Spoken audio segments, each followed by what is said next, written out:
بسم اللہ الرحمن الرحیم۔ السلام علیکم ورحمۃ اللہ وبرکاتہ۔ آپ دیکھ رہے ہیں سلاطین محمدیہ اور میں شعیب سیفی۔ آج کا موضوع حضرت یوسف علیہ الصلاۃ والسلام ہے۔ نسب نامہ حضرت یوسف بن یعقوب بن اسحاق بن ابراہیم علیہ السلام حضرت ابراہیم کے پڑوتے ہیں،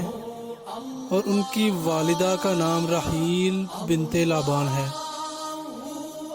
حضرت یعقوب کو ان کے ساتھ بے حد محبت تھی، بلکہ عشق تھا، اور اس لیے کسی وقت بھی ان کی جدائی گوارا نہ کرتے تھے۔ حضرت یوسف بھی اپنے والد، دادا اور پردادا کی طرح سن رشد کو پہنچ کر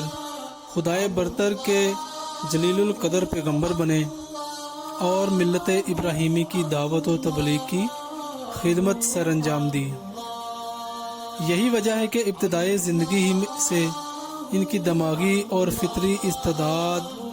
دوسرے بھائیوں کے مقابلے میں بالکل جدا اور نمایاں تھی۔ یعقوب علیہ السلام کے عشق و محبت کا ایک سبب یہ بھی تھا کہ وہ یوسف علیہ السلام کی پیشانی کا چمکتا ہوا نور نبوت پہچانتے اور وحی الہی کے ذریعے اس کے اطلاع پا چکے تھے۔ حضرت یعقوب اپنی تمام اولاد میں سے حضرت یوسف علیہ السلام سے بے حد محبت رکھتے، تو حضرت یعقوب علیہ السلام کا حضرت یوسف علیہ السلام کے ساتھ والہانہ عشق و محبت برادران یوسف علیہ السلام کے لیے بے حد شاق اور ناقابل برداشت تھا، اور وہ ہر وقت اس فکر میں لگے رہتے تھے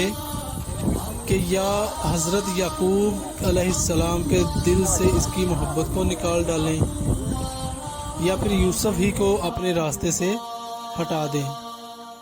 تاکہ قصہ ہی تمام ہو جائے۔ بھائیوں کے ان حاسدانہ تخیل پر مزید تازیانہ یہ ہوا کہ یوسف علیہ السلام نے ایک خواب دیکھا کہ 11 ستارے اور شمس و قمر ان کے سامنے سجدہ ریز ہیں۔ حضرت یعقوب علیہ السلام نے چہیتے بیٹے کا یہ خواب سنا تو سختی کے ساتھ یوسف علیہ السلام کو منع کر دیا کہ اپنا خواب کسی کے سامنے نہ دہرائے، ایسا نہ ہو کہ اس کو سن کر تیرے بھائی برے پیش آئیں، کیونکہ شیطان انسان کے پیچھے لگا ہے اور تیرا خواب اپنی تعبیر میں بہت صاف اور واضح ہے۔ قرآن کریم بیان کرتا ہے کہ یوسف علیہ السلام نے جب اپنا خواب حضرت یعقوب علیہ السلام کو سنایا تو دوسرے بھائی وہاں موجود نہ تھے، اور تورات کہتی ہے کہ یہ معاملہ بھائیوں کی موجودگی میں پیش آیا۔ قرآن عظیم سناتا ہے کہ حضرت یعقوب علیہ السلام اس خواب سے بحق یوسف علیہ السلام بے حد مسرور ہوئے اور ان کو نبوت و علوم الہیہ کی بشارت سنائی، مگر تورات کہتی ہے کہ یعقوب علیہ السلام خواب سن کر بہت خفا ہوئے اور فرمانے لگے کہ شاید اس سے تیرا منشا یہ ہے کہ میں تیری والدہ اور تیرے سب بھائی تیرے سامنے سجدہ ریز ہوں گے۔ واقعات کی اس ترتیب کے اعتبار سے جو آگے چل کر قرآن عظیم اور تورات میں مشترک ہے، یہ صاف معلوم ہوتا ہے کہ قرآن عظیم ہی کا بیان صحیح اور درست ہے۔ نیز تقاضۂ فطرت اسی کا داعی ہے کہ یوسف علیہ السلام اپنے اس خواب کو بھائیوں سے الگ ہو کر بیان کریں، اور یعقوب علیہ السلام بیٹے کے اس خواب کو سن کر مسرور ہوں کہ ہر ایک باپ اپنی اولاد کی ترقی، درجات اور بلندی مناسب کا خواہش مند ہوتا ہے، خصوصاً جب یعقوب علیہ السلام نبی ہونے کی وجہ سے خواب کی تعبیر میں یوسف علیہ السلام کے لیے جو بلندی دیکھ رہے تھے وہ موجب 100,000 مسرت تھی، نہ کہ باعث رنج و علم۔ آخرکار حسد کی بھڑکتی ہوئی آگ نے ایک روز برادران یوسف کو یوسف علیہ السلام کے خلاف سازش کرنے پر مجبور کر دیا۔ قرآن حکیم کا ترجمہ ملاحظہ فرمائیں۔ جبکہ وہ کہنے لگے البتہ یوسف اور اس کا بھائی بنیامین ہمارے باپ کو زیادہ پیارا ہے اور ہم ان سے زیادہ قوت والے ہیں، بلا شبہ ہمارا باپ صریح خطا پر ہے، یوسف کو مار ڈالو یا کسی ملک میں پھینک دو تاکہ تمہارے باپ کی توجہ تمہاری سمت آ جائے اور ہو رہنا بعد میں ایک نیک قوم۔ ان میں سے ایک نے کہا یوسف کو قتل نہ کرو اور اس کو گمنام کنویں میں ڈال دو کہ اٹھا لے جائے اس کو کوئی مسافر اگر تم کو کرنا ہی ہے۔ اس مشورہ کے بعد جب جمع ہو کر حضرت یعقوب علیہ السلام کی خدمت میں حاضر ہوئے اور کہنے لگے کہ آپ یوسف کو ہمارے ساتھ سیر کرنے کے لیے نہیں بھیجتے، کہ آپ کو ہم پر اعتماد نہیں ہے؟ ہم سے زیادہ اس کا محافظ دوسرا کون ہو سکتا ہے؟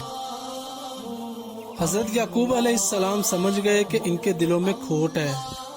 اور یہ یوسف علیہ السلام کو نقصان پہنچانے کے درپے ہیں، مگر صاف لفظوں میں اس بات کو ظاہر نہیں کرتے تاکہ بگڑ کر وہ علانیہ دشمنی پر آمادہ نہ ہو جائیں، اور یہ بھی خیال کیا کہ اشارہ کنایا سے ممکن ہے وہ اپنی ظالمانہ سازش سے باز رہیں، اس لیے اشارہ میں ان پر حقیقت حال واضح کر دی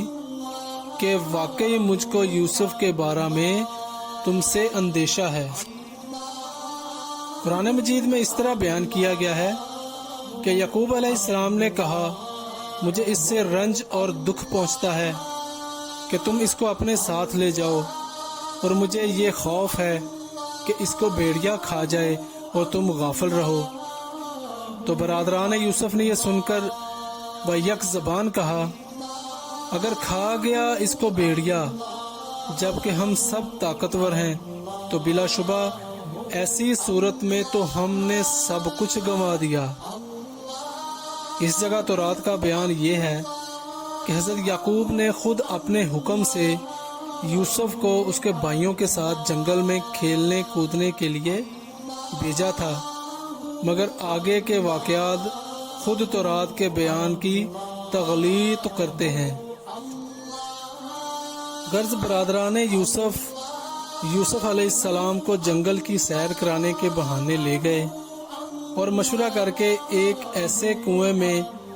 حضرت یوسف علیہ السلام کو ڈال دیا جس میں پانی نہ تھا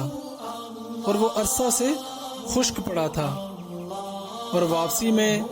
حضرت یوسف علیہ السلام کی قمیض کو کسی جانور کے خون سے تر کر کے روتے ہوئے حضرت یعقوب علیہ السلام کے پاس آئے اور کہنے لگے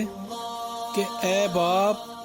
اگرچہ ہم اپنی صداقت کا کتنا ہی یقین دلائیں مگر آپ کو ہرگز یقین نہ آئے گا کہ ہم دوڑ میں ایک دوسرے سے آگے نکلنے میں مشغول تھے کہ اچانک یوسف علیہ السلام کو بھیڑیا اٹھا کر لے گیا۔ حضرت یعقوب علیہ السلام نے پیراہن یوسف کو دیکھا تو خون آلود تھا مگر کسی ایک جگہ سے بھی پھٹا ہوا نہ تھا اور نہ ہی چاکے دامہ تھا۔ فوراً حقیقت کو سمجھ گئے مگر جھڑکنے اور نفرت و حقارت کا طرز عمل اختیار کرنے کی بجائے پیغمبرانہ حلم و فراست اور علم و سماحت کے ساتھ یہ بتا دیا کہ باوجود حقیقت حال کو چھپانے کی سعی کے تم اسے چھپا نہ سکے۔ قرآن کریم میں ہے کہ حضرت یعقوب نے کہا یہ ہرگز نہیں بلکہ بنا دی ہے تمہارے نفسوں نے تمہارے لیے ایک بات، اب صبر ہی بہتر ہے، اور جو بات تم ظاہر کرتے ہو اس پر اللہ ہی سے مدد مانگتا ہوں۔ ویڈیو کا دوسرا حصہ دیکھنے کے لیے ہمارے چینل کو سبسکرائب کریں، لائک کریں اور شیئر کریں، اور بیل آئیکن کو ضرور دبائیں تاکہ ہر نئی آنے والی ویڈیو آپ کو بر وقت مل سکے۔ السلام علیکم ورحمۃ اللہ وبرکاتہ۔